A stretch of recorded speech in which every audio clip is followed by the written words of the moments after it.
जैसा कि last episode में हमने देखा कि जीवू और मोटे लड़के के बीच फाइट हो रही थी और वो दोनों एक दूसरे को हराने के लिए अपनी पूरी ताकत लगा रहे थे। वहीं तभी उनकी लड़ाई अब फिर से होने वाली होती है, लेकिन तभी वहाँ मिस्टर धाई आकर उन्हें रोकता है और फिर उनकी लड़ाई को शांत कराता है। असल में ये मोटा लड़का बुरा लड़का नहीं है और अब मिस्टर धाई सभी को मोटू की कहानी बताता है। असल में मोटू इसी स्कूल के अंदर का स्टूडेंट है जिसने इसी साल एडमिशन लिया है। इस लड़के की सोल म्यूटेटेड स्पिरिट सोल है, यानी उसकी 2 सोल से उत्पन्न होने वाली एक सोल है और ये म्यूटेटेड सोल बहुत खतरनाक है और इस वजह से मोटू बहुत ज्यादा ताकतवर है। लेकिन ये मोटू अभी अपने स्पिरिट सोल को काबू नहीं कर पाता और इस वजह से इसकी स्पिरिट सोल इसके इमोशंस को भी चेंज कर देती है और ये मोटू अपने आसपास वाले लोगों को नुकसान पहुंचाने लगता है। मोटू को इस वजह से कई सारी लड़कियों से अट्रैक्शन भी होने लगता है, लेकिन अभी तक जितनी भी इसकी गर्लफ्रेंड बनी थी उन सभी ने इसको धोखा दे दिया है, जिस वजह से मोटू बहुत परेशान रहता है। लेकिन हाँ,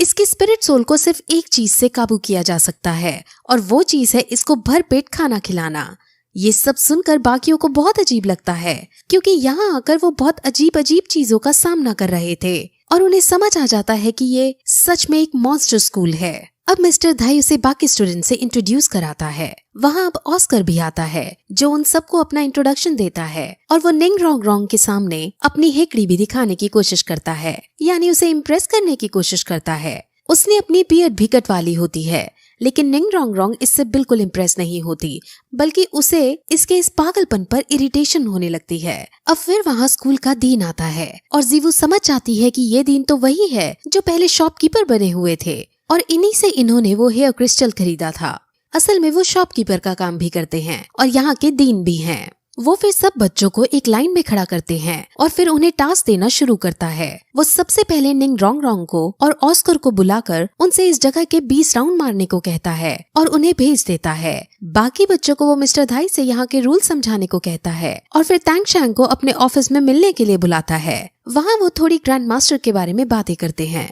और टैंग शैन ग्रैंड मास्टर का अप्रूवल लेटर दिखाता है जिसमें बेसिकली ये लिखा था कि टैंग शैन को श्रेक स्कूल में पढ़ने की अनुमति दे दो। वहीं दूसरी तरफ अब हमें निंग रोंग रोंग के ट्राइब को दिखाते हैं जो निंग रोंग रोंग के घर से भाग जाने वाली बात से काफी नाराज थे। उन्हें जब ये पता चलता है कि वो श्रेक स्कूल में पढ़ रही है तो उन्हें बहुत गुस्सा आता है क्योंकि उन्हें ये लगता है कि वो खुद श्रेक स्कूल से अच्छी एजुकेशन उसे दे सकते हैं। वहीं ऑस्कर और निंग रोंग रोंग जो राउंड लगा रहे थे उसमें ऑस्कर अपनी सोल पार से सॉसेज बनाकर उसे देने की कोशिश करता है क्योंकि निंग रोंग रोंग ने सुबह से कुछ नहीं खाया था, लेकिन निंग रोंग रोंग एटीट्यूड में उसके सॉसेज को मना कर देती है और उसको पीछे छोड़ आगे निकल जाती है। वहीं निंग रोंग रोंग के ट्राइब वाले अपने आदमियों को निंग रोंग रोंग को वापस बुलाने के लिए भेज देते हैं। अब फिर कुछ देर बाद फिर से सभी बच्चे उसी लाइन में आकर खड़े होते हैं और अब डीन उन्हें उनके 20 राउंड के पूरे होने के बारे में पूछता है, जिस पर ऑस्कर तो कहता है कि उसने 20 राउंड कंप्लीट कर लिए हैं,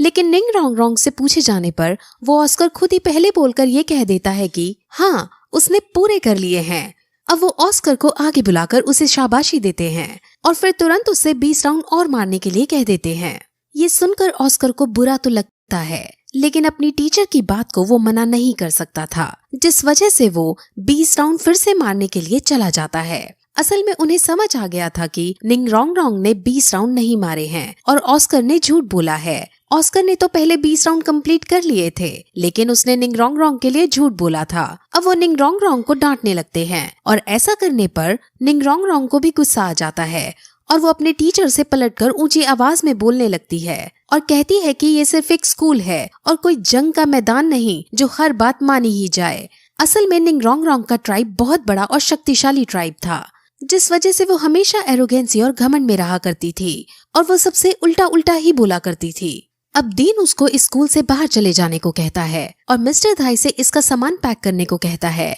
जिस पर निंग रोंग रोंग धमकी देती है कि अगर ऐसा करने की कोशिश भी की तो मेरे ट्राइब वाले तुम्हें छोड़ेंगे नहीं। लेकिन डीन इसकी बातों से नहीं डरता और उसे पलटकर कहता है कि तुम आखिर क्या कर सकती हो, तुम यहाँ सबसे कमजोर लड़की हो और तुम्हें शुक्र मनाना चाहिए कि हमने तुम्हें एडमिशन दे रखा है। अब निंग रोंग रोंग को ये बात बर्दाश्त नहीं होती क्योंकि उसके अकॉर्डिंग वो बहुत शक्तिशाली थी, लेकिन जब वो अपने पास खड़े टैंग शैन, जीवू, मोटू, मिस्टर धाई और कैट गर्ल को देखती है तो उसे भी अपने आप को कमजोर महसूस लगने लगता है। लेकिन फिर वो ऑस्कर को देखती है और उससे ज्यादा तो वो ताकतवर होगी ही ये सोचने लगती है। लेकिन डीन उसे बताता है कि ये ऑस्कर भी अपनी फुल सोल पावर रखता है और अपने फील्ड के लोगों के बीच ये सबसे ताकतवर है। अब निंग रोंग रोंग को समझ आ जाता है और वो उदास होकर रोते रोते वहाँ से भाग जाती है। अब फिर शाम को डीन उन सभी को बाहर शहर में घुमाने ले जाता है और थोड़ा घूमने के बाद उन्हें एक रिंग के अंदर ले जाया जाता है जहाँ दो योद्धाओं के बीच कंपटीशन हुआ करते थे।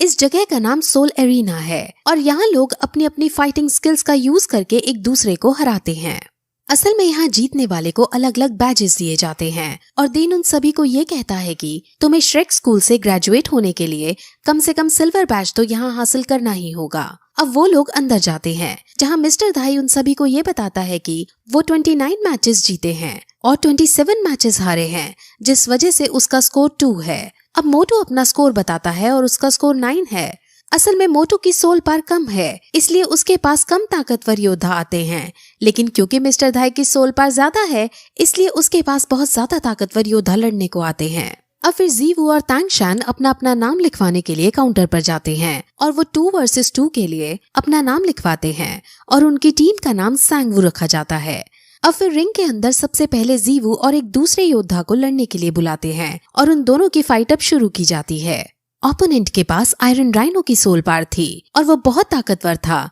लेकिन जीवू भी कम नहीं थी। जीवू बिना सोल पावर का यूज किए उस पर हमला करती है और कुछ ही देर की शानदार फाइट में जीवू अपनी स्किल का यूज करते हुए उसे मार गिराती है और इस मैच की विनर बन जाती है। अब अगला मैच तांग शैंग वर्सेस कैट गर्ल होना है और अब उन दोनों को रिंग के अंदर बुलाया जाता है। तांग शैंग जानता था कि कैट गर्ल की एबिलिटी उसकी स्पीड है, जिस वजह से वो उसकी स्पीड को रोकना चाहता है और अब वो ऐसा करने के लिए उसको फंसाने के लिए एक केज बनाने लगता है और उसके चारों तरफ ब्लू सिल्वर प्लांट बिछा देता है। अब कैट गर्ल उसके अंदर फंस जाती है और ये देखकर मिस्टर धाई को बिल्कुल अच्छा नहीं लगता। असल में मिस्टर धाई कैट गर्ल को पसंद करता था और वो कैट गर्ल को जीतते देखना चाहता था। अब केज के अंदर तांग शैन कैट गर्ल को पकड़ने की कोशिश करता है, लेकिन कैट गर्ल उसके दाव से बच जाती है और वो ऊपर से कूदकर बाहर निकलने की कोशिश करती है और इस फॉर्मेशन को देखकर मिस्टर धाई को समझ आ जाता है कि असल में तांग शैन कैट गर्ल को केज के अंदर बंद नहीं करना चाहता था। वो तो जमीन में अपने ब्लू सिल्वर प्लांट को बिछा देना चाहता था ताकि जब ये आसमान में उड़कर मारे तब नीचे से ब्लू सिल्वर प्लांट इसके पैरों को पकड़ ले और इसको बंदी बना सके। और फिर ऐसा ही होता है और जब कैट गर्ल नीचे से ऊपर उछलती है तब तांग शैंग नीचे से उसको पकड़ लेता है और वो उसको बंदी बना लेता है, जिसके बाद तांग शैंग को विनर घोषित कर दिया जाता है। कैट गर्ल इस हार से निराश हो जाती है, लेकिन मिस्टर धाई उसे सांत्वना देते हैं कि ये जगह एक प्लेन जगह थी और तुम्हारी एबिलिटी पेड़ों पर चढ़कर मारने की है, जिस वजह से तुम्हें यहाँ हारने पर उदास नहीं होना चाहिए। अब फिर 2 वर्सेस 2 राउंड शुरू किया जाता है, जिसमें एक टीम में जीवू और तांग शैन रहते हैं और दूसरी टीम में 2 हैमर सोल पावर के भाई रहते हैं। उसमें से एक आयरन टाइगर है और दूसरा आयरन ड्रैगन है और वो दोनों ही बहुत ज्यादा शक्तिशाली हैं। वो दोनों रैंडम स्किल हैमरिंग का यूज करके तांग शैंग और जीवू पर हमला करते हैं और हालांकि तांग शैंग भी उन पर हमला करता है, लेकिन वो दोनों भाई बहुत ज्यादा शक्तिशाली थे और तांग शैंग उनका कुछ नहीं बिगाड़ पाता और लड़ाई के बीच उनमें से एक भाई तांग शैंग पर हैमर से वार कर देता है, जिस वजह से तांग शैंग बहुत घायल हो जाता है। हालांकि वो घायल होने से पहले उन दोनों को अपनी ब्लू सिल्वर प्लांट के अंदर फंसा देता है। जीवू तांग शैंग को घायल देख बहुत गुस्से में आ जाती है और वो अब सीरियस होकर उन दोनों के ऊपर अपनी ब्लेड फेंकती है। लेकिन ये मैच सिर्फ एक कंपटीशन था जिसमें हार जीत तो होनी ही थी, लेकिन जीवू के फेंके हुए ब्लेड उन दोनों की जान ले सकते थे, जिस वजह से तांग शैन अपना हिडन वेपन उनकी तरफ फेंक कर उन्हें मरने से बचा लेता है और फिर वो दोनों भाई इनकी ताकत को देखकर खुद ही अपनी हार एडमिट कर लेते हैं और शैन वू को अब विनर घोषित कर दिया जाता है। लेकिन इस लड़ाई के बाद तांग शैंग को समझ आ जाता है कि इस दुनिया में और भी बहुत सारे शक्तिशाली योद्धा हैं और उसे ट्रेनिंग करने की जरूरत है। अब फिर वो सब बाहर आते हैं और आज मिस्टर धाई ने कैट गर्ल को प्रपोज करने का प्लान बनाया होता है, लेकिन मोटू सबके सामने ये बात कह देता है, जिससे मिस्टर धाई की अच्छी वाली बेइज्जती हो जाती है और कैट गर्ल उसे एक आवारा लड़का समझ वहाँ से चली जाती है। अब फिर जीवू और टैंग चैंग भी आपस में बातें करते हैं और फिर वापस स्कूल की तरफ आने लगते हैं। वहाँ स्कूल के एंट्रेंस पर वो मिस्टर धाई को निंग रोंग रोंग से झगड़ते हुए देखते हैं और निंग रोंग रोंग इतनी बदतमीजी से बात कर रही होती है कि मिस्टर धाई को गुस्सा आ जाता है और वो तुरंत उसे मारने के लिए आगे बढ़ता है, लेकिन टैंग चैंग उसे रोककर अपने गुस्से पर काबू करने को कहता है, जिसके बाद मिस्टर धाई उसको वहीं छोड़ खुद अंदर चला जाता है। अब उसके जाने के बाद निंग रोंग रोंग टैंग चैंग को कहती है कि तुम जाकर मिस्टर धाई को जान से मार डालो। अगर तुम ऐसा करोगे तो हमारी ट्राइब तुमको बहुत सारे पैसे देगी और तुम्हें हमारे क्लैन में एक अच्छी पोजीशन भी दे दी जाएगी। अब टैंग चैंग ये सब सुनकर उसे मना कर देता है, क्योंकि उसके लिए इस सब का कोई महत्व नहीं था और वो उसको सुधरने के लिए कहकर चला जाता है। वो फिर अपने पास खड़े ऑस्कर से उसकी मदद करने को कहता है, लेकिन अब ऑस्कर भी मना कर देता है। निंग रोंग रोंग बहुत शौक होती है और कहती है कि तुम तो मुझे पसंद करते हो, फिर भी मेरी साइड नहीं ले रहे हो, ऐसा क्यों?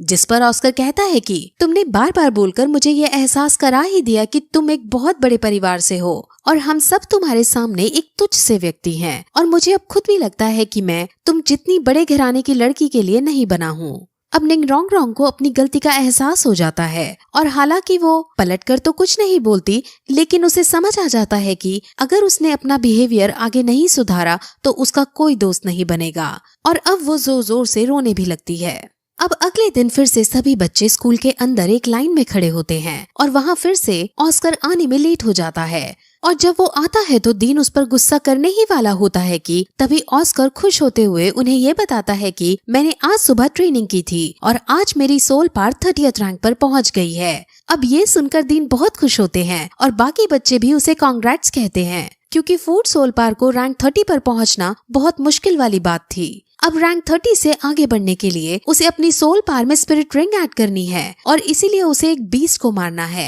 इसलिए डीन उन सबको ये ऑर्डर देता है कि तुम सब आज जंगल जाकर बीस्ट को मारोगे ताकि ये उसके अंदर से स्पिरिट रिंग को हासिल कर सके। अब वो इस बात की सेलिब्रेशन के लिए ऑस्कर से सबको एक एक सॉसेज देने को कहता है और वो खुश होकर सॉसेज बनाने लगता है, लेकिन कोई भी उसका सॉसेज नहीं खाना चाहता था। लेकिन जब उसका सॉसेज बनकर रेडी हो जाता है तो अब सबसे पहले निंग रोंग रोंग उसके सामने आती है और उसके दोनों सॉसेज खा लेती है और ये देखकर सब बहुत शॉक होते हैं। अब फिर वहाँ मिस्टर जाओ भी आते हैं और वही इनको जंगल ले जाने वाले हैं। अब सब मिस्टर जाओ की गाइडेंस में जंगल के अंदर शिकार करना चालू करते हैं, लेकिन उन्हें अभी कोई पीस दिखाई नहीं देता।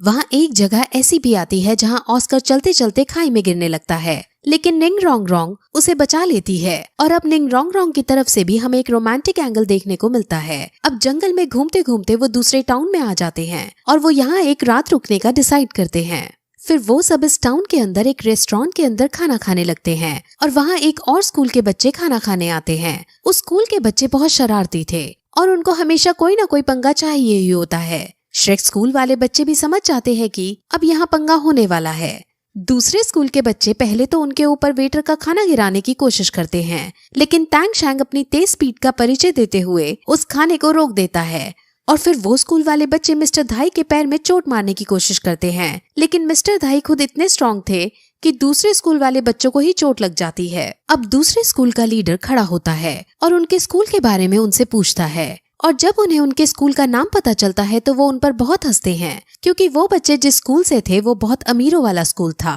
अब फिर उनमें लड़ाई होने लगती है जिसमें स्कूल के बच्चे श्रेक स्कूल के बच्चों से लड़ते हैं, लेकिन श्रेक स्कूल की जीवू ही उन पर भारी पड़ने लगती है और अब दूसरे स्कूल के लीडर को भी गुस्सा आ जाता है और अब दोनों स्कूल के बच्चे एक दूसरे को गुस्से से देखते हैं और इसी के साथ ये एपिसोड यहीं खत्म हो जाता है।